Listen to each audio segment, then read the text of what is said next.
Allez Luc, nous voilà pour ce petit update après la première journée des French. Comment tu vas? Super. Dis-nous en plus, comment s'est passée cette première journée pour vous? Du coup on avait 3 WOD. Le premier on avait la gym.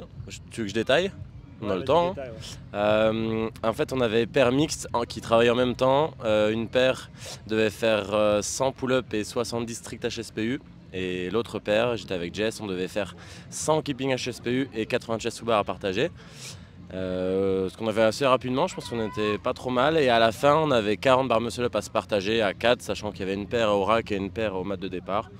Et voilà, du coup, c'est dommage qu'il n'y avait pas de synchro. Je pense que ça aurait rajouté un peu de difficulté et un peu de stratégie. Mais du coup, voilà, selon les points forts, points faibles, on pouvait se partager comme on voulait. Donc c'était cool, je crois qu'on fait 12e ou 13e, donc ça c'est chouette. Et deuxième WOD, c'était difficile, il y avait des charges lourdes. C'était filles, hommes, c'était 12-9-6 front squat à 100 et 70 kg et box jump over avec 21-18 cal echo back à la fin, donc chacun devait passer. Les filles devaient passer en premier, en tout cas une fille, donc on a mis Jess. Et ensuite c'était moi, Isa a eu le temps de passer un petit peu et n'a pas eu le temps de finir, le time cap était très court.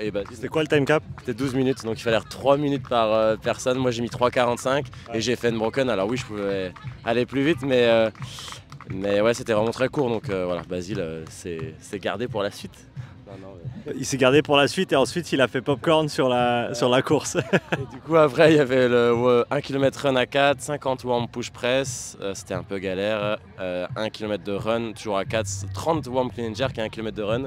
Donc là c'était un peu dur sur les standards et aussi sur le warm, on nous avait dit que le lourd était devant, on est arrivé, j'ai épaulé devant, c'était super léger, donc on s'est dit merde les filles ont le lourd. Ouais. Du coup on a un peu cafouillé, on a changé de place, on est reparti. Je crois qu'on repart peut-être 5e sur la course, un truc comme ça, ou même moins bien encore. Le deuxième kilomètre était assez dur. Et après on avait les 30 warm clean and jerk, le standard était spécifique, il fallait bien qu'on pousse jambes tendues, qu'on arrive jambes tendues. Je pense qu'on a pris au moins 10 no reps, donc on a fait 40 clean and jerk. Donc ouais, Basile a un peu souffert à la fin au 23-24e, donc en vrai on aurait déjà dû avoir terminé les clean and jerk. Donc au final c'est sûr qu'on a fait du travail en plus. Et du coup on s'est entraidé, on a bien poussé sur le run et je crois qu'on finit 4e de la vague.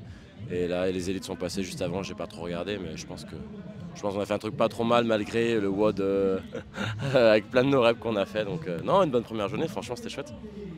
Un aspect qui me fascine toujours chez toi, c'est ton adaptabilité et ta capacité à rester vraiment cool, peu importe les situations. Là, vous avez été repêché en dernière minute. Vous avez combien de préavis pour venir? On avait 4 jours, si on compte le briefing le jeudi soir. Moi, c'était prévu que je vienne parce qu'on a pas mal d'athlètes de la prog qui sont qualifiés, mais pas les autres parce que voilà, il y a le boulot et les enfants, etc. Heureusement, sur les 3 autres, il y a 2 coachs et une infirmière, donc on va dire qu'on a pu quand même un peu changer notre emploi du temps. Mais ouais, c'est vrai que si, voilà, pour des gens lambda ou qui bossent les week-ends, ça aurait été compliqué, quoi. Et donc voilà, tu as été vachement flexible, vous avez pu venir malgré tout, tu es là avec Victor, tu es là comme tu as dit avec d'autres athlètes. Comment tu gères sur une grosse journée comme ça où non seulement toi tu es en compétition mais tu as peut-être d'autres athlètes à gérer autour de toi? Comment est-ce que tu arrives à gérer tout ça en même temps et rester calme dans le process? C'est sûr que c'est pas optimum de faire la compétition et de pouvoir encadrer, ça j'en suis bien conscient. On a quand même pas mal d'athlètes et il y a souvent des WOD en même temps, donc je peux pas être là pour tout le monde. Ouais. Donc en tout cas pour aujourd'hui je me suis concentré sur les élites. Donc il y a Camille en élite chez les femmes, il y a Victor chez les garçons. Voilà, souvent on passe en même temps que d'autres catégories et voilà, ça reste un petit nombre on va dire. Donc j'avais déjà mis et les stratégies et les échauffements en début de semaine, donc ça c'était fait. Donc voilà, ils n'ont pas forcément besoin de moi juste avant. Donc voilà, après Victor est en forme en ce moment, donc c'est cool. Camille a rejoint la prog récemment, je la connais un petit peu moins, mais elle se débrouille vraiment très bien. C'est une grosse bosseuse, donc voilà. Là elle est en train de courir le 5K avec le GoRuck. Elle était dans le groupe de tête, donc c'est super.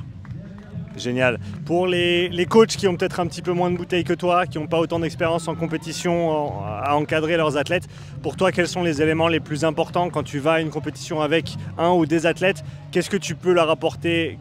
Qu'est-ce que tu peux véritablement leur apporter sur le jour même et comment est-ce que tu te comportes? Qu'est-ce que tu leur dis pour leur apporter le meilleur pour leur compétition?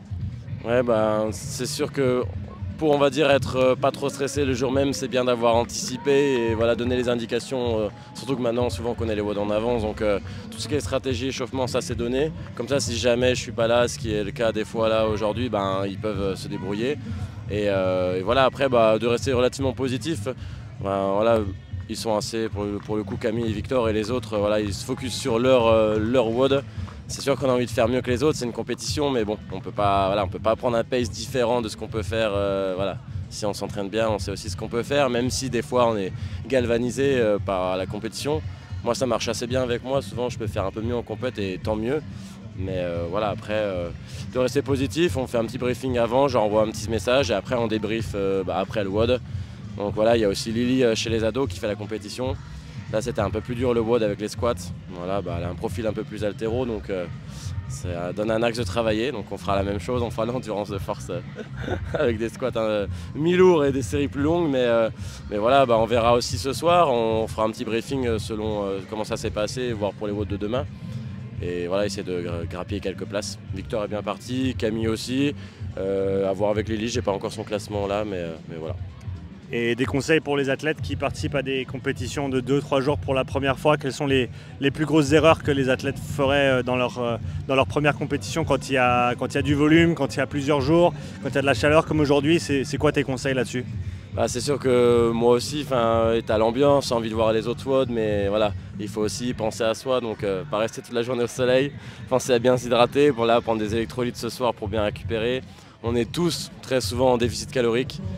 À part les athlètes pro, très souvent on n'a pas préparé nos repas à l'avance, du coup on va prendre, là j'ai toujours pas mangé, il est 15h30, bon voilà, je dois être à moins 1500 là, donc on va beaucoup manger, voilà, souvent c'est ça, c'est plus la récup quoi. On fait, le soir on rentre, on n'a pas assez bu, la nuit on a des crampes et le lendemain on est un peu fatigué, donc l'aspect récupération et alimentation autour est vraiment très important et souvent on néglige.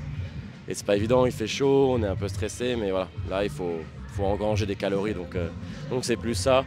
Après voilà, c'est sûr qu'il y a du volume, normalement ils sont assez bien préparés, on en mange quand même à l'entraînement, donc ils sont relativement préparés pour ça, mais après c'est vraiment de gérer le jour même quoi. Et ce qu'on peut gérer, c'est la récup pour le coup quoi. Super, merci Luc, et je pense qu'on fera un petit point peut-être à la fin du week-end. Ouais, carrément avec plaisir, merci. Super, bonne compète. Merci. Yes.